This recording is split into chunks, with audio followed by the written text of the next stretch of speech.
High শিক্ষার্থীরা, কেমন আছেন? আশা করি আপনারা সবাই ভালো আছেন। আপনাদের জন্য আজকের ক্লাসে একটি অঙ্ক করানো হবে, যে অঙ্কটি প্রাইমারি পরীক্ষার জন্য খুবই গুরুত্বপূর্ণ। যারা প্রাইমারি 2025 সালে পরীক্ষা দেবেন তাদের জন্য এই অঙ্কটি অনেক অনেক গুরুত্বপূর্ণ। সুতরাং বসে না থেকে খাতা কলম নিয়ে এই অঙ্কটি সমাধান করুন। আমি আজকে আপনাদের এই অঙ্কটির খুব সহজে সমাধান করার টেকনিক দেখিয়ে দিব। দেখেন, এই প্রশ্নটি 37তম বিসিএস পরীক্ষায় আসছে। তাহলে এই প্রশ্নটি কিভাবে সমাধান করা যায় চলুন আমরা দেখি।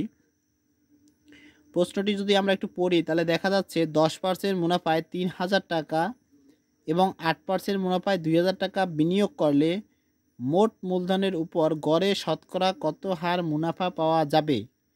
এই প্রশ্নে প্রশ্নকর্তারা আমাদের কাছে কি জানতে চাইছে? জানতে চেয়েছে মুনাফার হার। তাহলে প্রশ্নে আমাদের মুনাফার হার যেহেতু জানতে চাইছে, আবার প্রশ্নে একটা কথা বলা হচ্ছে মোট মূলধন। তাহলে বিনিয়োগ, যেটা এইখানে যে বিনিয়োগ লেখা আছে, এই বিনিয়োগের অন্য নাম হচ্ছে মূলধন। তাহলে বিনিয়োগ করছে কত টাকা? আমরা প্রথমে যদি বিনিয়োগ ধরি, প্রথমে বিনিয়োগ করছে 3000 টাকা, পরে বিনিয়োগ করছে 2000 টাকা। তাহলে মোট বিনিয়োগ করলো কত? 5000 টাকা। তাহলে এই প্রশ্নে বিনিয়োগের হচ্ছে 5000 টাকা বিনিয়োগ করা হচ্ছে। বলা হচ্ছে মোট মূলধনের উপর গড়ে শতকরা কত হার মুনাফা পাবে। তো এই অঙ্কটি সমাধান করার জন্য আমরা একটু দেখি। প্রশ্নে বলছে মোট মূলধনের উপর, তাহলে নিচে লিখবো মোট মূলধন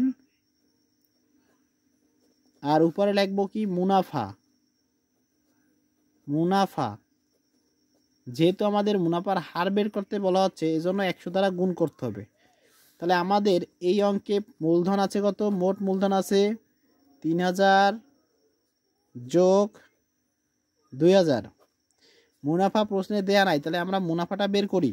বলা হচ্ছে 10% মুনাফায় 3000 টাকা। তাহলে 3000 টাকার উপরে যদি আমরা 10% কাটি, 3000 গুণন 10%, 10% কাটলে আমাদের আসবে 300 টাকা। কত টাকা? 300 টাকা।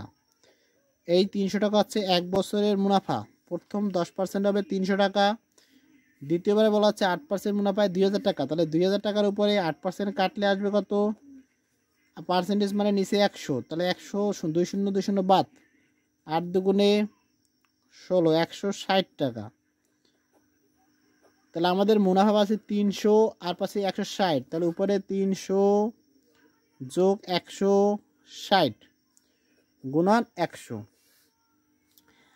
তাহলে উপরে আছে আমাদের মুনাফা 300, 160 যোগ করলে হবে 460, নিচে হবে 5000 গুণন 100। কাটাকাটি করলে আসবে কত?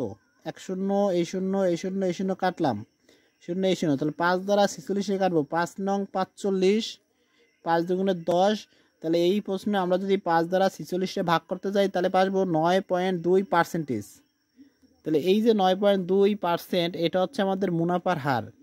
তাহলে আমরা বলতে পারি এই অঙ্কের সমাধানের উত্তর হচ্ছে 9.2%। উত্তর খ। প্রশ্নটি খুব সহজেই আমরা সমাধান করলাম।